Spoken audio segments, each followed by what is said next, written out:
ang title po. O, tukso, layuan mo ang kinakasama ko. Lumayo ka na, tukso. Eto. Sino ang nirereklamo mo? Rereklamo ko lang po yung kapitbahay namin na napakalandi po. Gusto ko yung napakalandi. Kapitbahay naming napakalandi. Sa dami ng kapitbahay, bakit siya ang tinaguri ang napakalandi? Kasi po nakikita din po namin yan kung kanino-kanino nakabakride yan eh. So, okay. Bakit ka may pakialam dito, Jenaline? Sino ba siya sa buhay mo? Kasi po sa sobrang kakatihan po ng katawan niyan, pati po kay Wilbert po, nagpakamot na din. Sino si Wilbert? Kalivin ko po. Ha? Ka-live-in mo? Opo. Sumama siya sa ka-live-in mo? Opo. Kaya talagang nanggigigil ka sa kanya? Opo. Ano ba ang live-in partner mo? Anong trabaho? Construction worker Construction. So, hindi backride kasi hindi naman driver? po. Hindi po. Okay. Gaano mo na katagal kakilala itong anong pangalan niya? Eunice po ba? Eunice. Opo. O gaano mo na siya katagal kakilala? Simula po nung pagkatira po namin siguro sa San Mateo Rizal, nandun na rin po siya. Matagal na po namin siyang kapitbahay. Okay. So, etong si Eunice ay nahuli mo ba o duda mo lang? Nahuli ko po. Paano? Lagi niya po yan nakikipag-inuman sa mga lalaki. Nagtutwerk pa nga po yan sa harap ng mga lalaki. Nagtutwerk? Opo. Tapos yung nahuli ko po Ano ba yung nagtutwerk? Patingin. Uy, umuga yung mesa ni na. Para pa ni attorney ka gumanyan. Wala ka ng paggala. So, ang sinasabi mo, Jenaline, nagtutwerk tuwing nagiinuman. Nandoon ka ba sa inuman na to? Napapadaan lang po. Eto ba ay napag-usapan nyo na ni Eunice? Opo, maraming beses na po. Anong sinasabi niya sa'yo? Yun nga, hinalikan daw siya ng kalibin partner ko. Wow! Talaga? Gano'n na kayo katagal nung jowa mo? 1 year mahigit na po. 1 year. Anong naramdaman mo nung sinabi niya yon? Siyempre, nasaktan po, nagalit din. Tinanong ko yung kalibin partner ko, sabi niya hindi naman daw totoo. Kaya gusto ko po siya makaharap dito ngayon. Sino ang gusto mo makaharap dito Sila ngayon? pong dalawa. Ba't sila na ba? Siguro po. No. After ba nun ay naghiwalay kayo nung malaman mo na may nangyari sa kanila? Hindi lang po kami nagkita. Hindi na po kami nagkikita. Tapos, Yung tama, walang closure kayo? Hindi kayo nag-usap na hiwalay na tayo, doon ka na sa babae niyan? Hindi niya po ako hinaharap. Siya raw ang lumalandi sa jowa ni Jenaline. Totoo ba ito? Eunice, pasok. Wow! Gusto Jenaline! Jenaline! Yung tanong ko sa'yo kanina, Eunice, pakisagot. Totoo ba na nilalandi mo raw o nilandi mo ang jowa ni Jenaline? Hindi ko nilandi si Wilbert. Oh. Siya nagkagusto sa akin kasi napaka-praning mo. Masyado kang bungangera. Ayaw na ni Wilbert sa'yo.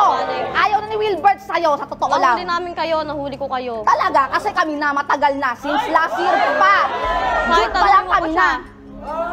June pa lang kayo na. Kailan Matagal na. kayo, Jenaline? February po. Last year. Last year. Last year, February last year. So, 1 year and 1 month na kayo. Opo. Ano ang sinasabi ni Eunice na June of last year? Opo. June of last year, sila na. Alam mo ba to? Hindi po. Hindi po sila nagsasabi sa akin. Walang... So, paano nangyari, Eunice, na sinasabi ni... Yung totoong kwento, ano ba talaga ang nangyari? Naghiwalay ba sila? Sabi po ni Wilbert, ayaw na raw niyo po kay Jenaline kasi masyadong bungangera, tsaka masyadong silosa, Pati nananakit pa po siya. hindi niya So, sasabihin nagpupunta yan. po si Wilbert sa bahay. Lagi po niyang gustong makipag-inuman sa akin. Sa akin po siya nagsasabi ng mga Sinungaling problema ka. niya. Ikaw nga daw yung sumusundo sa trabaho niya eh. Ay, hindi ko siya sinusundo sa trabaho. Ilang taon ba itong si Wilbert? 21 po, magta-22. Pag ito hindi pogi, lagot kayo sa akin, ha? Hindi, loko lang. Okay. So, Na-pressure si Wilbert, nag-ayos bigla. Oo. Baka hindi na lumabas. Hindi, Eunice, gusto naming maintindihan, ha?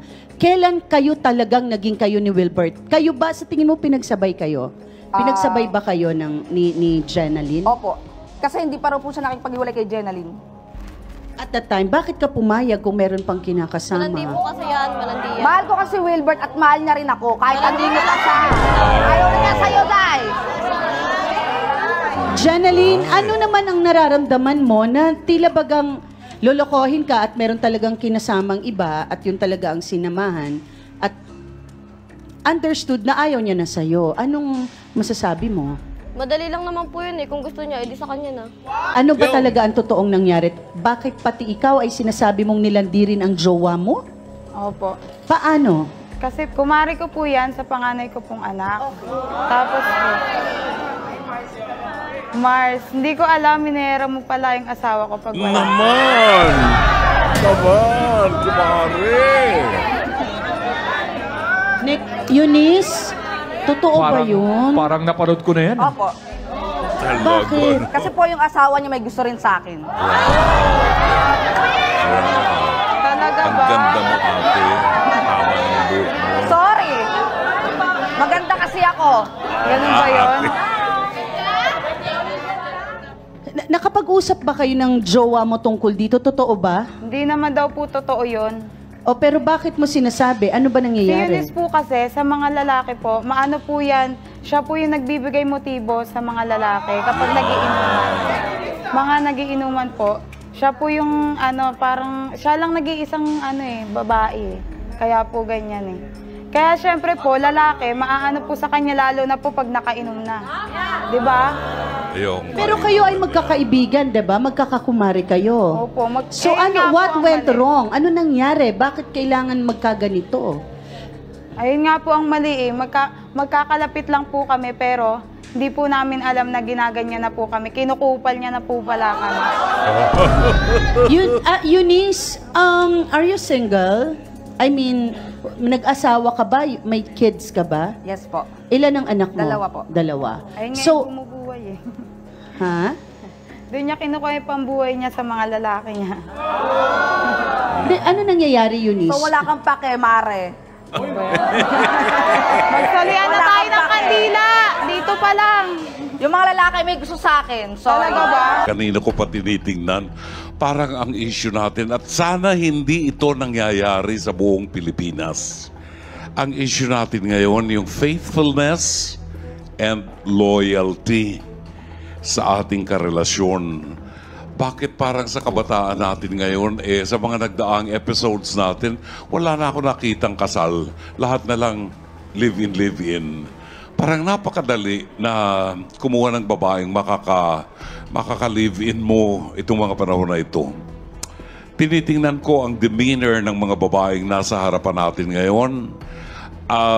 Wilbert, si Jenaline, tinitingnan ko kanina pa ang demeanor niya. At napagsilosan siya, naging problema siya ni Wilbert dahil sa sobrang pagsiselos. Siguro, Wilbert, sobrang pagmamahal ni Jenaline sa'yo. Kaya sobra ang pagsiselos. At nakita niyang niloloko mo siya, kaya siya nagselos. Obvious naman ang ginawa mo, di ba? Kay Nicole, totoo ba na ang iyong kalivin mo rin ba? Asawa po, may dalawa po kaming anak. Kasal kayo? Hindi po. Kalibin mo lang Hindi. siya. Yung karelasyon mo, totoo ba na nakuha rin na biktima rin ni Eunice? Siya lang naman po may sabi nun eh. Pero yung asawa ko hindi naman daw po. May nangyari sa inyo nung kanyang kalibin? Opo. Talaga? Meron? Kumari mo siya, di ba? So nabaliwala yung pagiging magkumari. Kailan yun? Hindi ko alam yun ah. Hindi kasi sinasabi na asawa mo yun sa'yo. Ayaw niya aminin yun. Okay, Kaya well, pala, ano yan? Revelation yan ngayon. Kay Jenaline, maaari nga, Jenaline, na hindi ka nawalan bagkus nagkaroon ka ng peace of mind dito sa pangyayaring ito. Kay Wilbert, ang haba ng buhok mo. Hindi pa ako nagkaroon ng ganyang experience. Oo, talagang gulat ako sa'yo. Yung ginawa mo kay Jenaline, palagay mo ba pagtitiwalaan ka ni Eunice na hindi mo gagawin sa kanya yung ginawa mo kay Jenaline? Hindi po. Kay Eunice, ewan ko naman kung paano ka magtitiwala dito sa mga kasama mong pogi na ganyan, nahabulin ng babae, no? Obviously, wala ang commitment sa inyo. Walang commitment. Naglalaro lang kayo. Alam mo yung sa isang babae, Jenaline, na lumuhod sa harap mong isang lalaki at magpakita ng singsing, di ba? Mag-propose. Napapakasalan ka. Yun ang pinakamagandang bahagi sa buhay ng isang babae na binibigyan ka ng dignidad ng isang lalaki na ang pangalan niya ay binibigay niya sa iyo. Sana makatagpo ka ng lalaking ganon. Pag-isipan mo na kung ikaw ay makikipagrelasyon uli, pag-isipan mong mabuti. In the meantime, ang masasabi ko sa iyo, congratulations, wala ka ng sakit ng ulo. Ang isinuka mo ay kakainin ng iba. Thank you. Maraming salamat, Dr. Love.